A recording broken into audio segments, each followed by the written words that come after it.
Morning, Bill. Good morning, Bill. How are you today? Can you hear me? Yep. Oh, wait, hold on a second.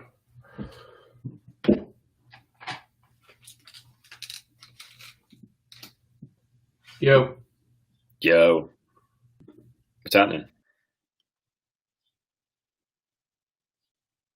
Now you're muted. Hit the button. Can't hear you. No, not my sound. Where'd you go?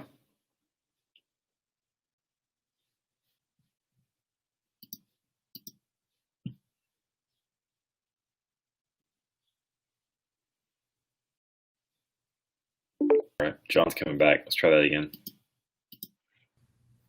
There you go. I heard background noise. okay, how about now? Yep, can you hear me? Okay, yeah. Okay, cool. Weird. I'm not sure why that was happening a minute ago. Tech. Good morning, Bill. Good morning, Bill. How are you? Good. I'm happy this is a live stream because now I don't have to go back and edit that. It's one of the best things about doing all this live, right? Yeah. Yeah, we did that last night. Last night we had that racism like town hall. How'd it go?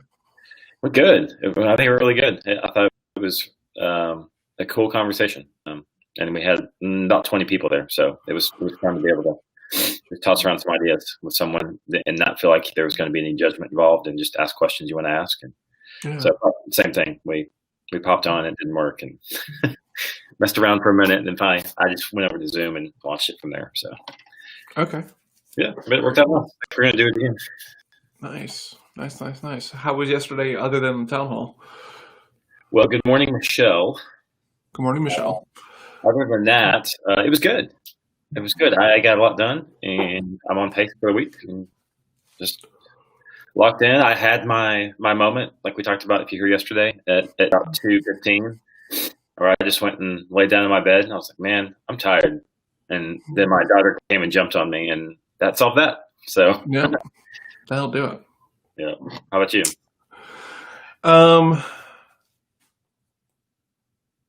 Yesterday was okay, right? I need to be doing a better job of managing the online time because it kind of gets away from me, right? So Yeah.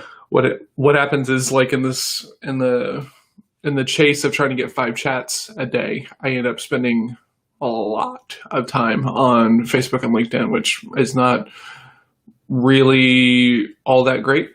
The other thing that I was thinking about is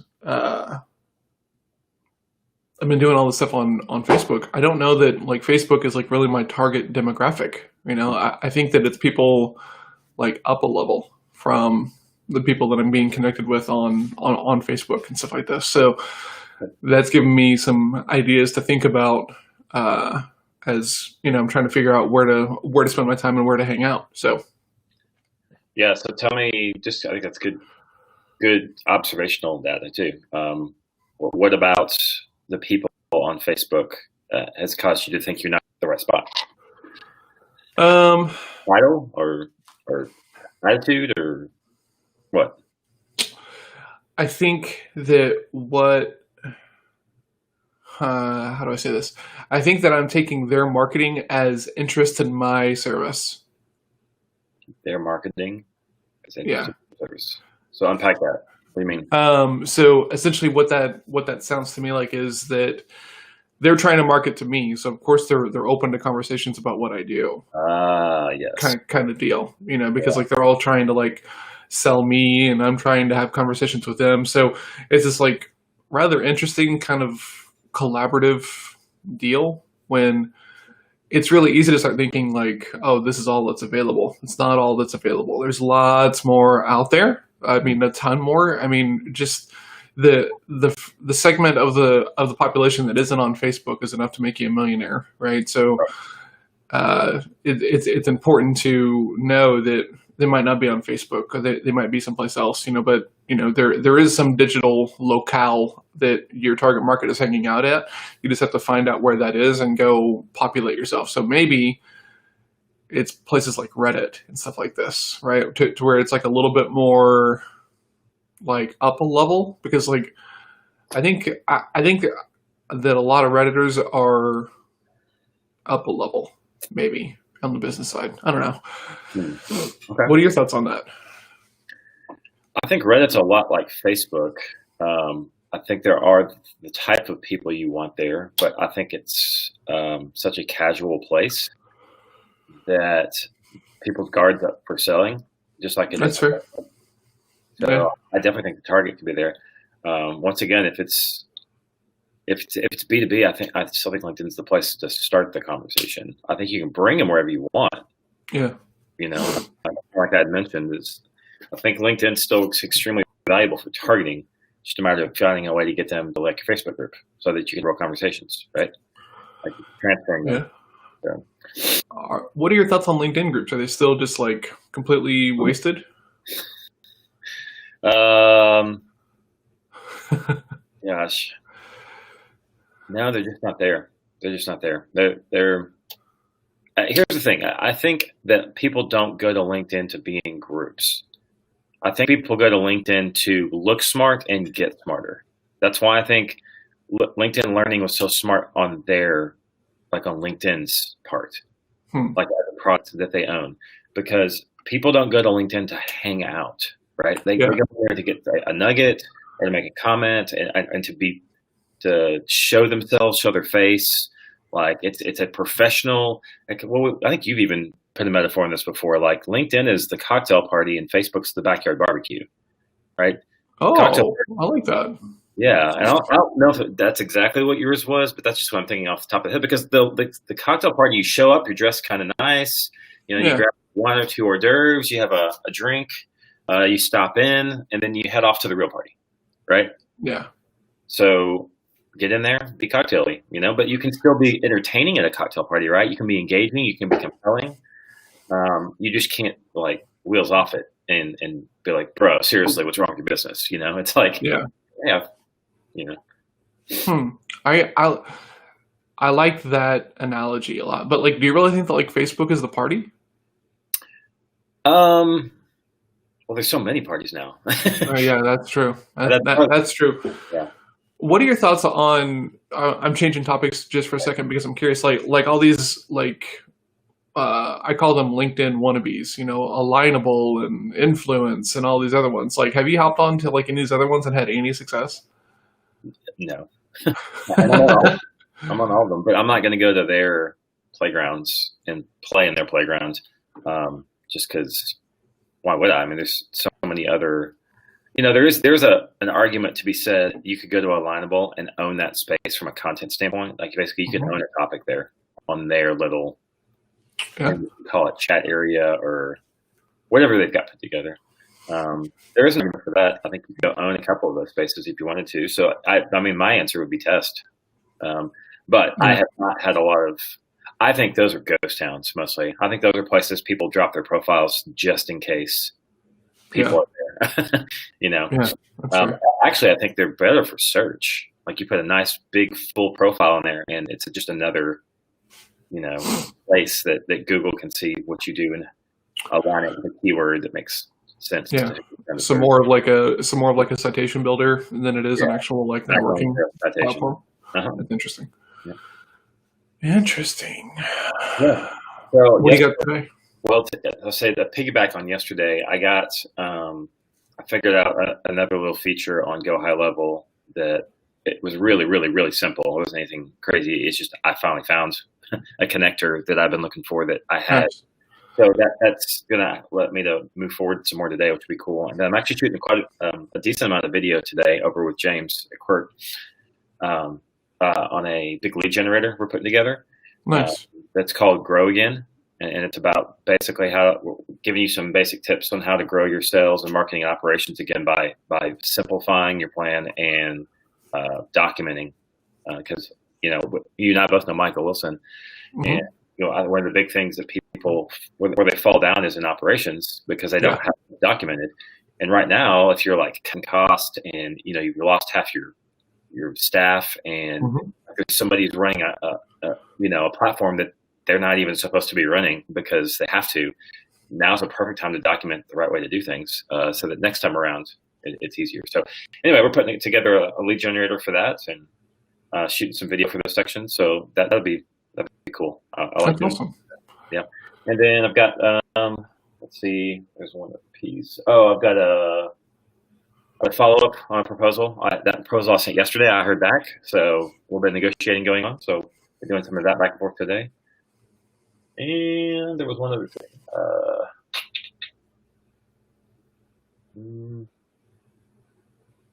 That might be it for today.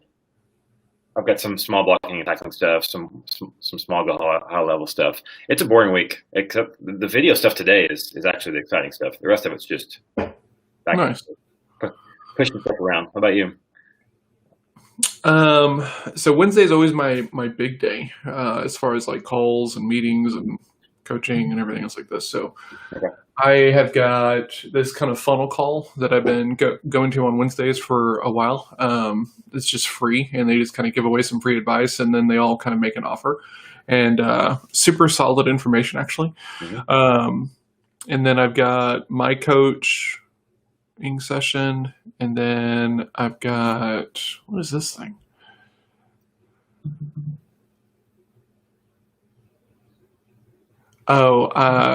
I got featured in a magazine article last week, and so we're having a follow up today to talk about the podcast interview.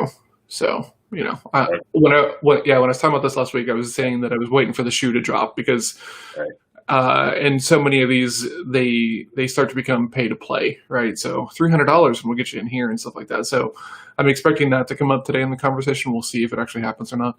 Yep. And then I've got what is this? Yeah, so I have a role play call this afternoon with a guy, and I have a call at 5 with a guy who wants to talk about getting a closer. So I've got a full day. I need to write my Sherpa, my daily value post as well. So got quite a bit to do today. It's going to be a long day. Thursday will be the proving ground. Let's see if I can go into Thursday on somewhat of a cruise, or if I'm going to have to be like, balls to the wall kind of deal, to get everything done. Gotcha. Makes sense. Cool. Well, that's all I got today. What do you got? Anything else? Man, I've been kind of in a funk since our planning session, right? Because I've been going through, all of this stuff about fix the real problem, right? Mm-hmm. Because, the thing is, because the information that Jake gave me was fix the problem that they're asking for help with. Don't try to fix the problem with the thing that you know to be the answer. And as an experiment, I was talking to Melissa about this yesterday, and I was like, sales is such a personal thing because people view it as a personality trait of, yes, I'm a salesperson, or no, I'm not, because that's how it's looked at in our culture, which is just terrible, right? I mean, we're already terrible goal setters, just by, our culture. So instead, let's make this thing that's very, very difficult already and attribute it to, if you're that kind of person or not, which is just, it's crazy, right? So, I was arguing about this with Melissa, and so then I posted on Facebook, and I said, "Look, if you had to get one skill and you had to be a master at it in business, what would it be?" And 2 people said sales, right? Or so far, I haven't checked this morning, but everybody else said everything else other than sales, so so then I was thinking last night, because then I called Jeff, and Jeff was like, dude, not only do they not want to admit to being bad salespeople, they don't want to admit to being salespeople. They don't want the label. They don't want anything that goes along with it. They're doing it for the bare minimum time until someone else can do it. And so then thinking about your conversation with me and hearing that and talking about this. So the thing that everybody wants is a closer.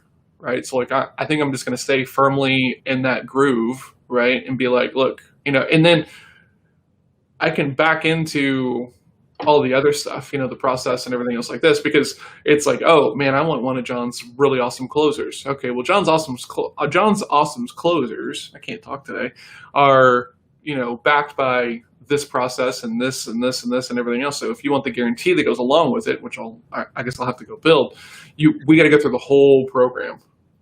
Yeah. Yeah, I think that's the jam right there, right? Yeah, I totally agree because people don't want to. I am. I think what Jeff says is really smart because Jeff's really smart. So if you're watching Jeff, you're really smart. Jeff doesn't watch this. He's like, Okay. I don't even know. I think he's heard me mention the name, but I don't think he knows what it is. So Okay. Well, somewhere out in the ethereal, Jeff, hopefully this hits your ears. You're really smart. Good job. yeah, he just perked up. He's like, someone's talking about me. Right. And smart in the same sense.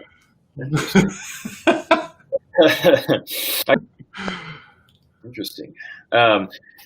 No, I think people don't want to become better salespeople. I think they just want sales. Yeah. There's very few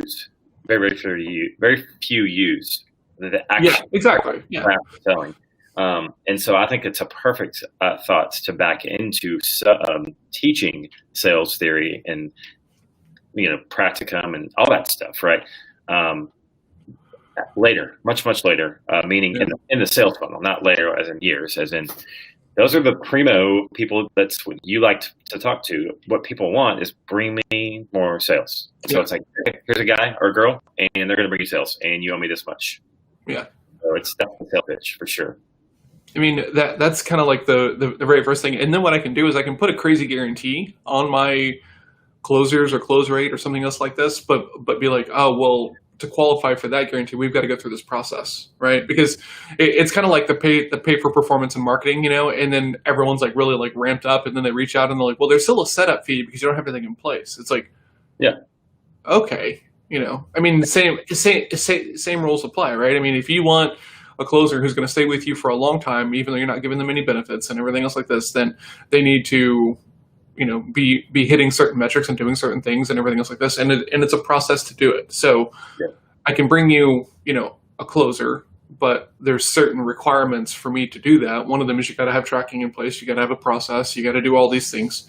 And then I can help you, or I can help you create those things and help you find the closer. I was going to say, what about this? What if you brought the closer with the system and you were in everything? They just basically they're in phone calls to your people, and you actually were in the CRM and the person, because that would be like the leveled up version. I mean, so yeah, the way that I'm kind of been doing it now with the client that I'm working on is we've gone through, we built the like the matrices, the frameworks, that this person will use, right. And so now we're assessing his short list, right? So I put out the call. I had about 5 people sign up for this thing. We picked the top 3.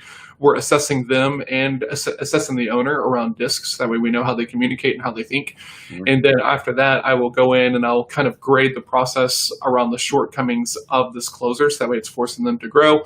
And then we do like a super deep boot camp to give them, a bunch of reps before we start putting them on the phone. So we're in the home stretch with it, and I'm excited about it because I think it's going to go really well. We got some really good people on the short list. So it's awesome. I love that. Yeah, it's going to be really cool because like the whole goal is to give them a slice of like long-term, like lifetime revenue. Because since you're not giving them benefits or anything else like this, if you want to keep them there, you've got to give them some ownership, right? And so you don't give them ownership in the company, you give them ownership in the things that they sell, because then you're not out anything anyway, right? So a lot of these are going to have like a 1% to 2% lifetime kind of like carryover. So that way you get to be a salesperson and work on your own, but you're also kind of building this like owner's mentality, hopefully, of cool, like this is my book of business, Right. And so then when you go to like make a shift or make a change because, you've had a rough week or whatever, you stop to think because you might be giving up, a couple of grand in revenue or something like this for, just for hanging out. So I'm trying to incentivize people to stick through it and not jump when it's really easy to jump. Right. Yeah. Well, and I think it's a really good timing for salespeople for something like this to like work with you to get placed and things like that, because if it wasn't already pretty remote opportunities as a salesperson, it definitely is now moving forward. So it's really good timing, I think. Yeah, there's plenty of opportunity now, right? And I think this makes the most sense, right? Because I can be the guy who's helping people work from home and be sales closers from home and stuff like this. and not do it like the way that a lot of my competitors, I guess they're competitors. Excuse me. Everybody does it. Everybody does it a little bit different. So like, I don't really consider anybody else who does the closer thing really a competitor because I posted this the other day, and I firmly believe it. The only competitors you have are the ones you create. And then someone added that they're only created through insecurity, and I was like, "Ooh, damn! Like that's legit because it's true, right? If you don't view somebody as a threat, then they're not one. But the minute you do, they become one, and the only reason they do is because they have landed in your view as something to fear, right? And right. Well, no, we don't live in a world where we're Walmart trying to compete against Amazon. I mean, there's so few actual competitions going on head to head, right? Mm-hmm. The rest of them we're all in the same industry. There's plenty of people for all of us, especially based on our own unique skill sets. I think the biggest, and we're actually talking about this, and a couple other spots that I've been having these conversations, is that what if the competitors so what if the insecurity about the competition is actually not rooted in them, but it's rooted in your own ability to tell people what is unique about you, right? Because there is something unique about your business and your offering. There's something. It's because it's yours and you're unique. But you can't bring that out in a way that helps your customers see how you're different.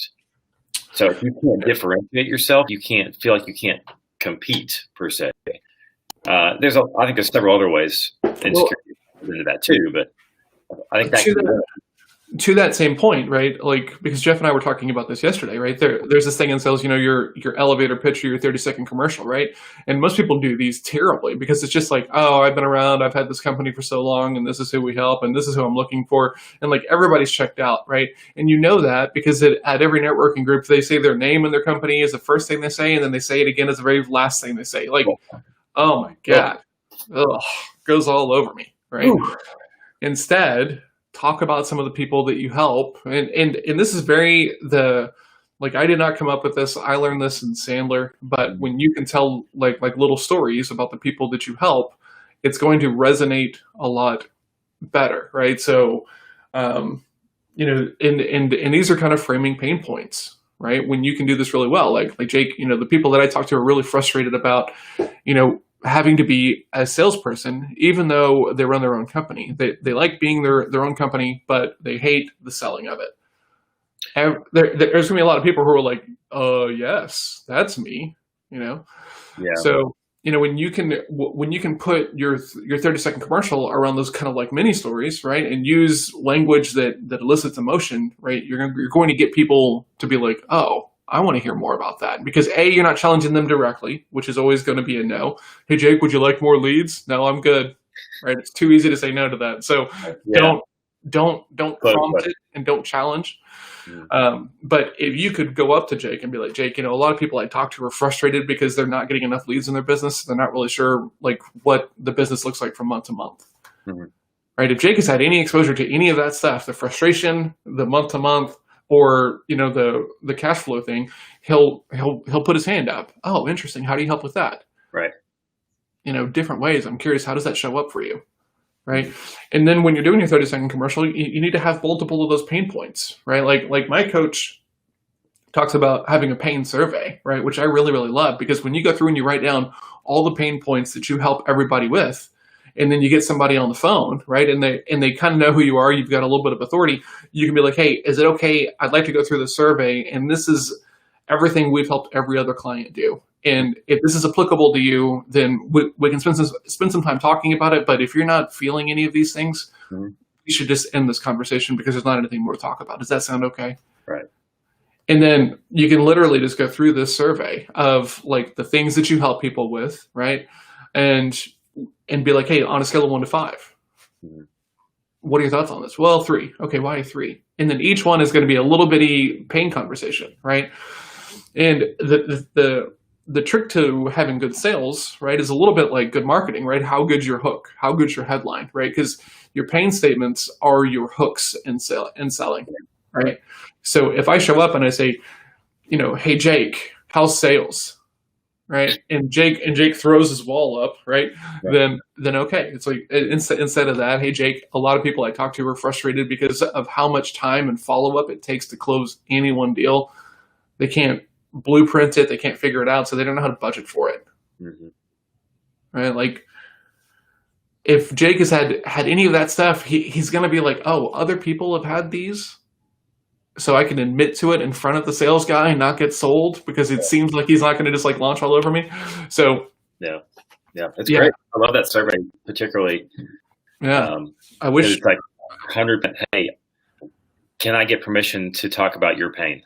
Yeah. Yes. I mean, essentially, right? And when you frame it around that, around like, hey, look, we know who we do a really good job for.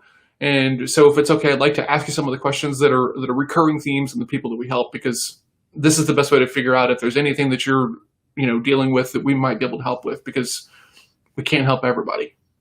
Mm-hmm. It's so good, man. It comes from such this like position of authority, and it is solid. So figure out your pains, right? So that way you can kind of do these things and do that with people, right? If you're the kind of person who's like I am and you get super excited because you want to help, make that part of the expectations. Sometimes I get really excited and I might try to sell you something before I fully understand.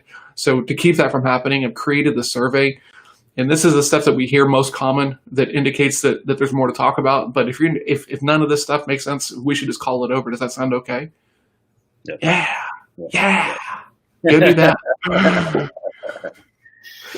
Yeah. And then I was talking with Melissa yesterday about like sales in general, because, she's not a salesperson and has no desire to be, but kind of wants to run her own thing, And I kind of had this epiphany of like, what if you made them earn each question?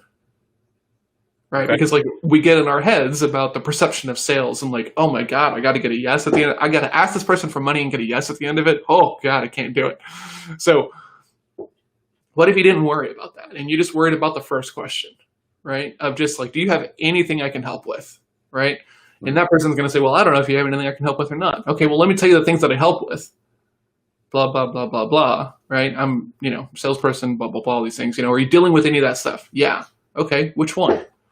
Right. And so when you frame it around that way, right, you get to be really present and in the moment without any of the pressure of, okay, now we got to talk about money and next steps and everything else like this. So when you create your process, right, whatever that process needs to be, because it doesn't need to be like mine, it's got to be something that you will stick to and hold yourself to in each sales conversation you have. You make yourself and them earn the next piece of it. If that's paying, if that's the path to yes, if that's, talking about bids and competitors or whatever it is, just make sure that you're following it consistently and tracking so that way you can then start to improve, right? Because it's really, you can't improve this conversation because this conversation is happening right now. But what you can do is immediately after this, sit down and be like, what did I do well? What did I do badly? What do I need to do next time proactively to make sure that I don't get the same result? Right.